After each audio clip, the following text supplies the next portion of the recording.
and welcome to episode 7 of the Cookbook Lab Chronicles. I am so excited that you are here. This is a weekly-ish series that I'm doing as I write my second cookbook and self-publish it. This week is definitely going to be a little more freestyle than I usually do, and I'm sure all of them seem like they're freestyle. Usually I write up notes beforehand, and this week I am not. And we'll kind of dive into why here soon. So last week I did a 2-day PR boot camp with this amazing PR strategist named Tiffany. I will link her. She is phenomenal. And so I chose to do this boot camp for a number of reasons. One, I am a trained marketer.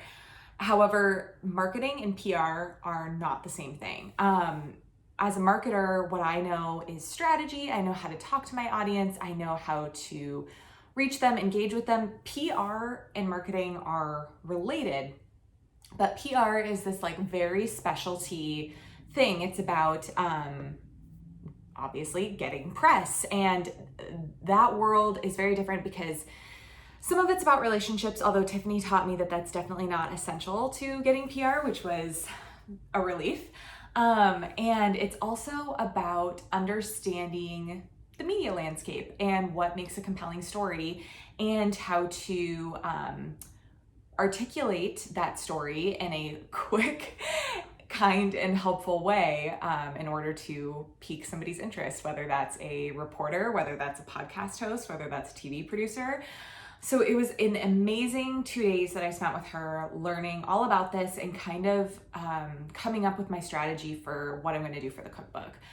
I did this for, again, a couple of reasons. So one, I am really excited to do some big PR for this book.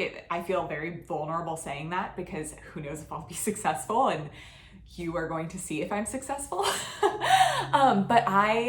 One thing that my self-publishing my first cookbook taught me is how much I enjoy PR. And what I mean by that is obvious. I don't mean by that I enjoy seeing my name in print like everybody does, right?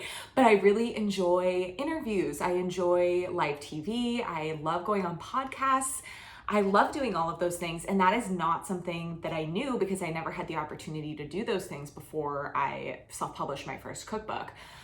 So, as excited, I pursued several opportunities when I published my first cookbook because I knew that was important, but I was very scared. I was timid, and, at the time I felt like I was playing huge by pitching myself to a local TV station and to podcasts that I'd listened to for so long. But now I know that I probably could have done even more. And so I wanted to work with Tiffany to best understand how to land these really big deal opportunities. And that was very exciting. And she really made me feel like I could have success doing this, which is exciting and still terrifying. So we will see how that goes. I'm really excited about that. And then I also did it. So, I can do these things, and then I can encourage Cookbook Lab students who I know feel very similarly to how I do. They feel apprehensive but excited about the whole PR process and what it might do for them. And I want to be able to support and encourage them and tell them what is possible for them. So she was amazing. That was so good. And it really lit a fire for me because I'm really going to push for my date. I am trying to self-publish my book by August 10th. And the reason that's my date is because my book is about meal prep. And August, September is a huge time for meal prep because it's back to school and people are kind of and I think I'm not really sure what it's going to be like, but my gut says this year in particular will be especially good for that because a lot of kids haven't been in school for over a year or have only kind of been in school. And so readjusting to this whole thing again, I think is going to be hard. And I'd love to be able to present this new method, this new approach to meal prep that I've been developing for months to folks who need it. So I'm really trying to capitalize on this opportunity. So pushing for that date, and man, do I have a lot of work to do. So in terms of my PR plan, I'm not going to be pitching a lot of like digital magazines or podcasts or anything like that for a few months, so I do have some time there. But I'm going to be pitching print magazines immediately. And what this means for me too is like, one, and this was true regardless, but just feels like that's highlighted for me in this moment. This book needs to be awesome. It needs to be perfect, like no mistakes. And just like as amazing and well thought out as it can possibly be. And so I'm very aware of that right now. Like, obviously that's something I always strive for and I know, but that's just like really in the front of my mind right now. And then two, holy crap, I have so much to do.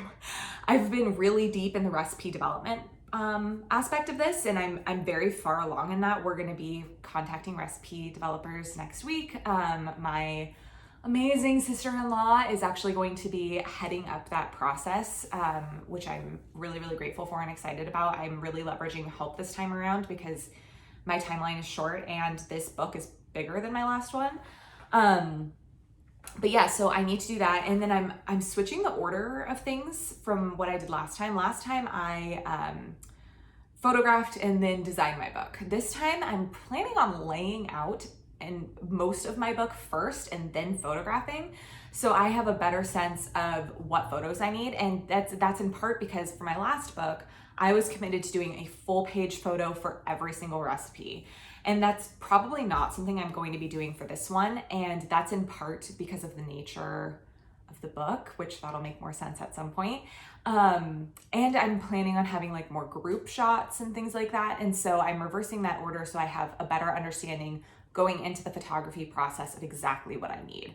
And the thing too is like, don't overthink this very much. I'm making this sound more complicated than it needs to be because the fact is having more photos than you need is always better because you can use any extra photos in promotion to send to magazines just for your feed for content at some point.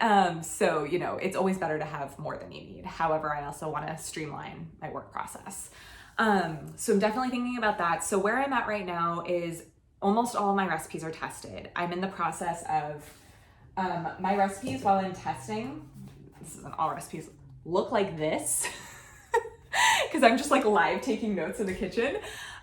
So I need to translate them from that chicken scratch nonsense into a Word doc recipe that somebody else could actually make. So I'm in the process of doing all of that right now and then getting them into testers' hands. And then after that, I'm going to start writing and then designing. So the other thing that's important too to remember about recipe development, so when the recipes are in your tester's hands, if it's gotten to the point where you are giving it to a tester, you're probably committed to the concept of that recipe at the very least.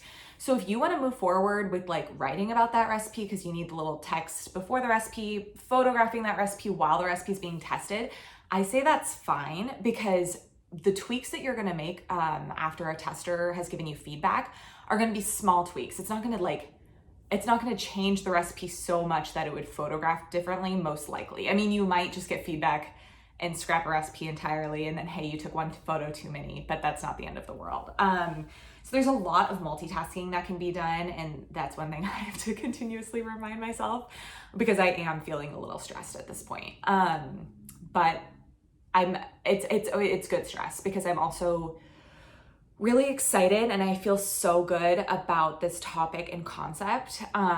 So now it's a matter of just making it happen. And I'm also a little stressed because we are going to be gone so much this summer. We are going to New York, Austin, and then we have 4 camping trips. So I'm really trying to get a lot of work done now so I can enjoy my summer because I still want to be able to enjoy that, especially after, the last year we've all had. So that is what is going on in the process of writing Cookbook 2.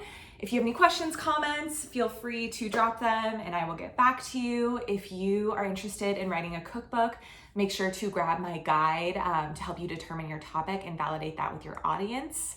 And I'll chat with you more soon.